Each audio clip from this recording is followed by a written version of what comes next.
Hi guys, so the RBNZ, in its last gasp attempt to bring some sort of rebound to the dying New Zealand housing market, has cut rates by 0.25% to 3.25%.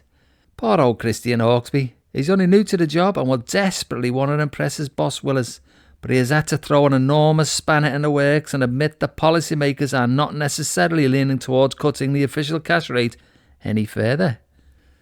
So this is basically an admission to Willis and Luxon that he cannot save the New Zealand housing market for them. And to prove this fact, swap rates have started ticking up again.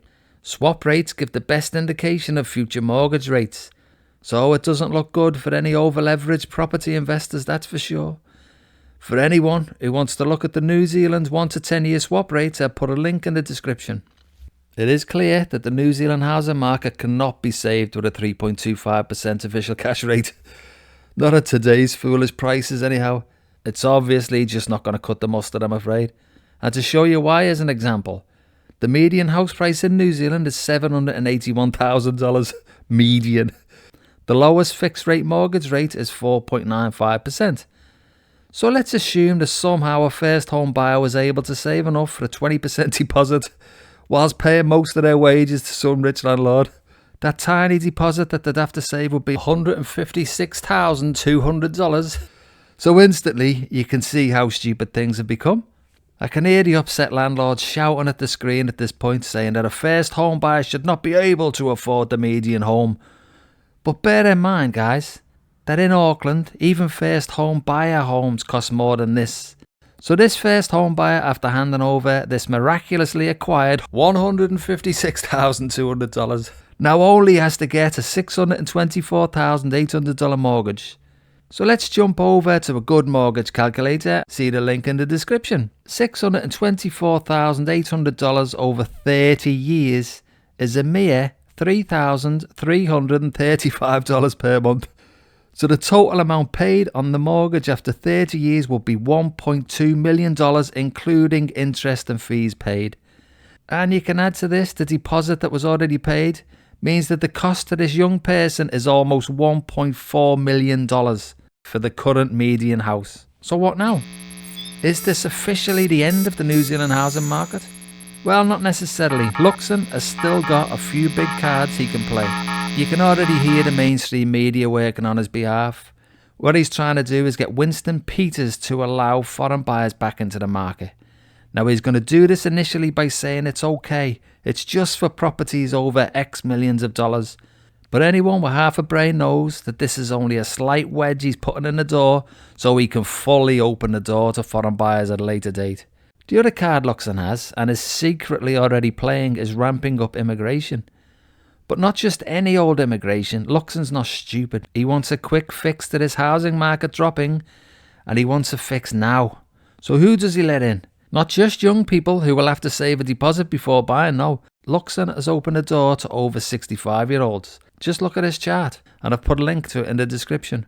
Can you see the purple line? Well, that's for 65-plus-year-old visitors and 65-plus-year-old long-term visa approvals.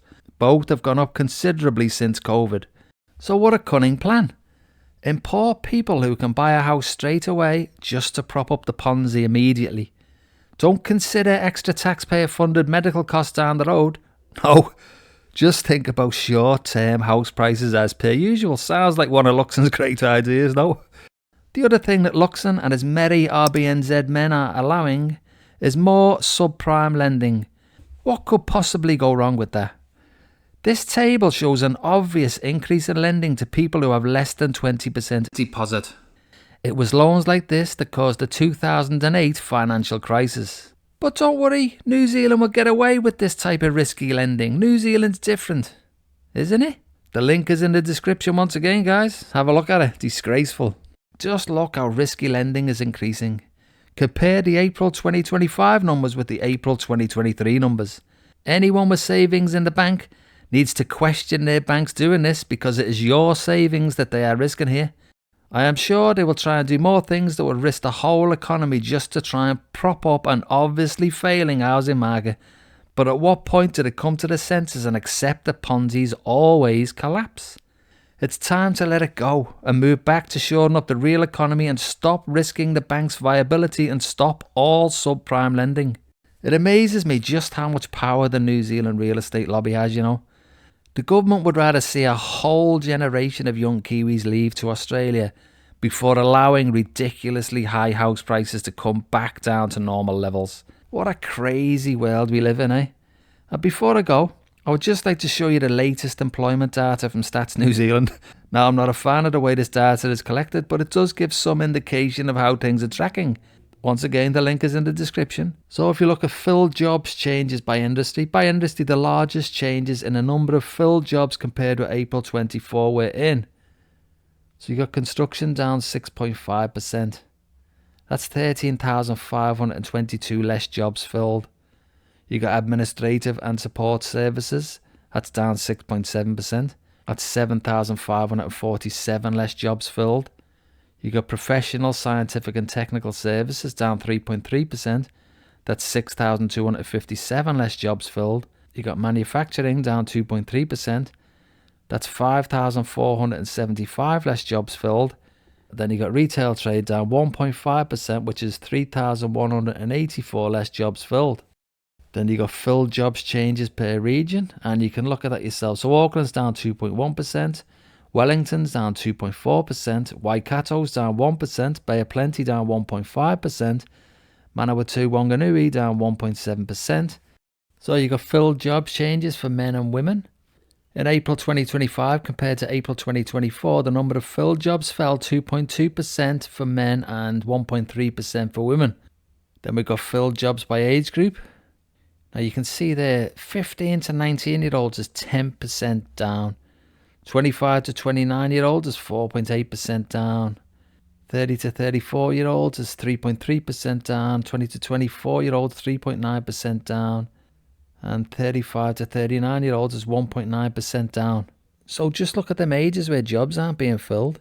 These are the prime first home buyer category ages. Everyone knows that a Ponzi needs people coming in behind and propping it up. If these people aren't coming in behind to prop up this Ponzi scheme, then this Ponzi scheme is going to collapse.